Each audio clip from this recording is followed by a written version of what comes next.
Vi- Virus 13, Chapter 22. When what James had discovered about his children's DNA kicked and screamed at the back of his mind. Aunt Rose was still nowhere to be found. The answers that she held in this mystery still evaded him. Whatever was going on, he didn't know why or who was responsible.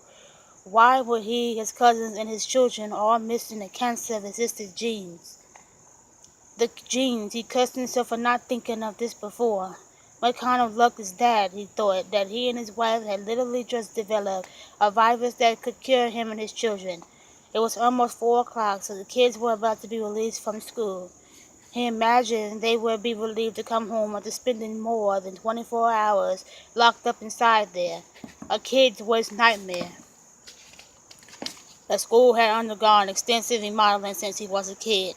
It was now pretentiously dubbed Gene Firm Academy. The number of students these days had to be more than 1,000. Most of them were the second or third generation to attend the school.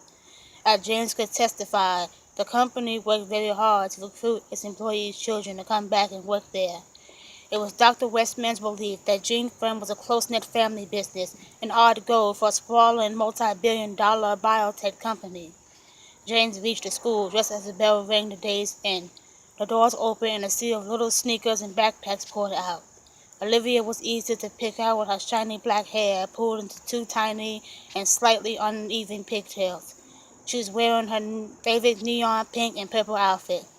Olivia caught sight of him and bounded over to give his leg a big like hug. "Hello, Daddy, I missed you. I was so scared. Was the storm that bad?" She nodded. "I cried. I wanted to go home. I missed you last night, too. How was your day?" Olivia's face brightened. "We played dodgeball in PE. I got hit right here," she said, pointing to the bridge of her nose, which was still slightly red and puffy. "It's okay, though. I didn't cry." "Oh, my, I'm glad you're okay. You should be more careful with that pretty little nose of yours." James pushed her nose flat with his finger. "It would be a shame if it got squished." Olivia giggled and pushed his finger away. With the other hand, she gingerly felt her swollen nose. "So what did you learn today?" Olivia raised one eyebrow and wrinkled her forehead. This was her thick and hard face. James knew it well because it was the exact same face Linda made when she was deep in thought. His daughter was so similar to her mother it was excessively adorable. "Oh, Mrs. Dickinson told us about global warming," Olivia said. "She did? So what is that?" She scratched her ear. "It's what happens when humans pollute. It makes the earth hotter and melts all the ice, causing cities to sink." "So is that it?" "No, it also makes really bad weather happen, like the storm last night. Right again. So how do we stop it?" Olivia leaned back proudly because she knew the answer to this one. "We can't. It's too late."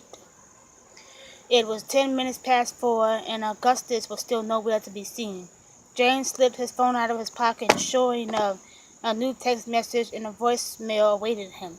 The text confirmed his suspicions that Augustus was safely stowed away in after-school detention. Olivia was still straining her eyes into the afternoon sunlight, trying to pick out her brother from the thinning crowd. "Your brother is in detention, Olivia. You don't have to look for him anymore." "Uh-oh," she gasped, putting her hand over her mouth. "He's in trouble." Like usual. James picked her up and spun her onto his shoulders. She squealed the entire way up. "Let's go find your troublemaker of a brother, shall we?" As they walked toward the school, he listened to the voicemail. "Dr. Logan, Augustus will be in after-school detention today until 5 p.m. I would like to meet with you and your wife in my office as soon as possible so we can discuss your son's behavior. Thank you." James laughed with a mixture of frustration and amusement. Principal Coker was infamous for her frequent and bizarre citations. Parents traded a seemingly endless list of offenses that warranted detentions in the warped mind of the principal. This included everything from not having a nutritionally balanced lunch to not making eye contact while speaking. He ducked as he entered the school so that Olivia, who was still pushing his shoulders, wouldn't smack her head. The school was in great shape, no surprise considering Dr. Westman's hard on for philanthropy. He made sure the school always had more than enough money to go around.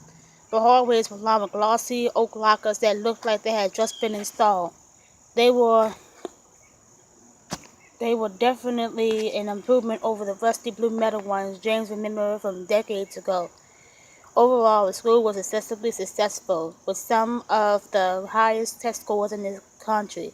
Now, whether this was due to its progressive teaching practices, bottomless funding, or merely the fact that all the children of the progeny of doctors and researchers was up for debate, most likely it was a combination of all three.